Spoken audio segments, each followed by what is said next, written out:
ಒಬ್ಬ ಸೈನಿಕ ತನ್ನ ಸಾವಿನ ನಂತರ ಕೂಡ ದೇಶವನ್ನು ಕಾಯಲು ಸಾಧ್ಯವೇ? ವಿಜ್ಞಾನಕ್ಕೂ ಕೂಡ ಇದು ಅಸಾಧ್ಯವೆನಿಸಬಹುದು.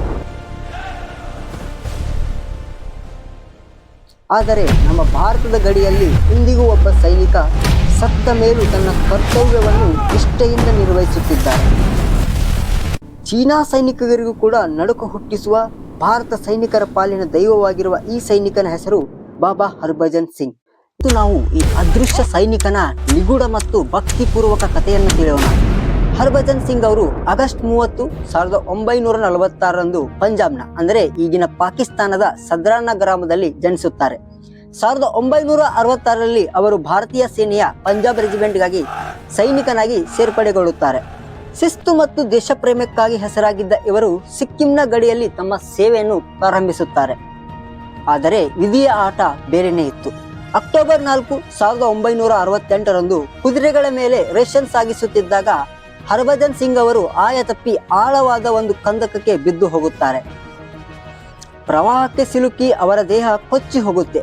ಸೇನೆಯವರು ಪತ್ತೆಗಾಗಿ ಎಷ್ಟು ದೊಡ್ಡ ಮಟ್ಟದ ಶೋಧ ಕಾರ್ಯ ನಡೆಸಿದರೂ 3 ದಿನಗಳ ಕಾಲ ಅವರು ಪತ್ತೆಯಾಗಲಿಲ್ಲ. ಇದಾದ ನಂತರ ಒಂದು ರಾತ್ರಿ ಹರ್ಭಜನ್ ಸಿಂಗ್ ಅವರು ತಮ್ಮ ಸಹೋದ್ಯೋಗಿಯ ಕನಸಿನಲ್ಲಿ ಬಂದು ತಾವು ಮೃತಪಟ್ಟ ಸ್ಥಳವನ್ನು ತಿಳಿಸಿದರು ಮತ್ತು ಅಲ್ಲಿ ಒಂದು ಸ್ಮಾರಕ ನಿರ್ಮಿಸುವಂತೆ ಕೇಳಿಕೊಳ್ಳುತ್ತಾರೆ. ಆಶ್ಚರ್ಯವೇನೆಂದರೆ ಕನಸಿನಲ್ಲಿ ಹೇಳಿದ ಜಾಗದಲ್ಲಿ ಅವರ ಮೃತದೇಹ ಪತ್ತೆಯಾಗುತ್ತೆ. ಅಂದಿನಿಂದ ಅವರ ಪವಾಡಗಳು ಶುರುವಾಗುತ್ತವೆ. ಸತ್ತ ಮೇಲೂ ಅವರು ಗಡಿಯಲ್ಲಿ ಗಸ್ತು ತಿರುಗುತ್ತಾರೆ ಎಂಬುದು ಅಲ್ಲಿನ ಸೈನಿಕರ ನಂಬಿಕೆಯಾಗಿದೆ. ಚೀನಿ ಸೈನಿಕರು ಕೂಡ ರಾತ್ರಿಯ ವೇಳೆ ಕುದುರೆ ಮೇಲೆ ಒಬ್ಬ ಸೈನಿಕ ತಿರುಗಾಡುವುದನ್ನು ಕಂಡಿದ್ದೇವೆ ಎಂದು ಒಪ್ಪಿಕೊಂಡಿದ್ದಾರೆ. ಹಾಗಾಗಿಯೇ ಭಾರತ ಸೈನಿಕರಷ್ಟೇ ಅಲ್ಲ, ಚೀನಾದ ಪೀಪಲ್ಸ್ ಲಿಬರೇಷನ್ ಆರ್ಮಿ ಅಂದರೆ PLA ಕೂಡ ಇವರನ್ನು ಗೌರವಿಸುತ್ತದೆ. ಭಾರತ ಮತ್ತು ಚೀನಾ ನಡುವೆ ನಡೆಯುವ ಗಡಿ ಸಭೆಗಳಲ್ಲಿ ಚೀನಾದವರು ಬಾಬಾ ಹರ್ಭಜನ್ ಸಿಂಗ್ ಅವರಿಗಾಗಿ ಒಂದು ಖಾಲಿ ಕುರ್ಚಿಯನ್ನು ಮೀಸಲಿಡುತ್ತಾರೆ. ಇದು ಪ್ರಪಂಚದ ಮಿಲಿಟರಿ ಇತಿಹಾಸದಲ್ಲಿ ಅತ್ಯಂತ ಅಪರೂಪದ ಘಟನೆಯಾಗಿದೆ. ಇಂದಿಗೂ ಅವರ ಬೂಟುಗಳನ್ನು ಪಾಲಿಶ್ ಮಾಡಿ ಇಟ್ಟರೆ ಮರುದಿನ ಬೆಳಗ್ಗೆ ಅವುಗಳಿಗೆ ಕೆಸರು ಅಂಟಿರುತ್ತದೆ ಮತ್ತು ಅವರ ಹಾಸಿಗೆ ಮಡಿಸಿದಂತೆ ಇರುತ್ತದೆ ಎನ್ನಲಾಗುತ್ತದೆ.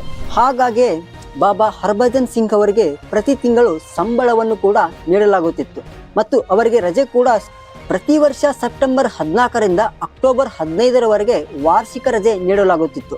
ಅವರ ಸಮವಸ್ತ್ರ ಮತ್ತು ಇತರ ಸಾಮಗ್ರಿಗಳನ್ನು ಪಂಜಾಬ್ನ ಅವರ ತಾಯಿ ಮನೆಗೆ ಸೈನಿಕರು ಬಹಳ ಗೌರವದಿಂದ ರೈಲಿನಲ್ಲಿ ಕೊಂಡೊಯ್ಯುತ್ತಿದ್ದರು. ಅವರ ಹೆಸರಿನಲ್ಲಿ ರೈಲ್ ಟಿಕೆಟ್ ಕೂಡ ಬುಕ್ ಮಾಡಲಾಗುತ್ತಿತ್ತು. ಆದರೆ 2006 ನಂತರ ನಿವೃತ್ತಿ ಹೊಂದಿದ ಮೇಲೆ ಈ ಪದ್ಧತಿಯನ್ನು ನಿಲ್ಲಿಸ ಪ್ರವಾಸಿಗರು ಸಿಕ್ಕಿಂಗೆ ಹೋದಾಗ ಈ ಮಂದಿರಕ್ಕೆ ಭೇಟಿ ನೀಡಿ ಪವಿತ್ರ ನೀರನ್ನು ಮತ್ತು ಮನೆಗೆ ತರುತ್ತಾರೆ. ಇದು ರೋಗಗಳನ್ನು ಗುಣಪಡಿಸುತ್ತದೆ ಎಂಬುದು ಅವರ ನಂಬಿಕೆಯಾಗಿದೆ. ವಿಜ್ಞಾನಕ್ಕೆ ಇದು ನಂಬಲಾಗದ ವಿಷಯವಾಗಿರಬಹುದು, ಆದರೆ ಗಡಿಯಲ್ಲಿ ನಿಂತಿರುವ ಸಾವಿರಾರು ಸೈನಿಕರಿಗೆ ಬಾಬಾ ಹರ್ಭಜನ್ ಸಿಂಗ್ ಇಂದಿಗೂ ಕೂಡ ಒಂದು ದೊಡ್ಡ ಶಕ್ತಿಯೇ. ದೇಶಕ್ಕಾಗಿ ಮಡಿದ ಮೇಲೂ ಕಾಯುತ್ತಿರುವ ಈ ಮಹಾನ್ ಚೇತನಕ್ಕೆ ನಮ್ಮದೊಂದು ಸಲ್ಯೂಟ್. ಈ ವಿಡಿಯೋ ನಿಮಗೆ ಇಷ್ಟವಾದರೆ ನಮ್ಮ ಚಾನೆಲ್ಗೆ ಸಬ್ಸ್ಕ್ರೈಬ್ ಮಾಡಿಕೊಂಡು ನಮಗೆ ಒಂದು ಲೈಕ್ ಕೊಟ್ಟು ನಮ್ಮನ್ನು ಸಪೋರ್ಟ್ ಮಾಡೋದು ಮಾತ್ರ. ಮತ್ತೆ ಸಿಗೋಣ ಮುಂದಿನ ವಿಡಿಯೋದಲ್ಲಿ. ಅಲ್ಲಿವರೆಗೂ ಟೇಕ್ ಕೇರ್, ಬೈ ಬಾಯ್.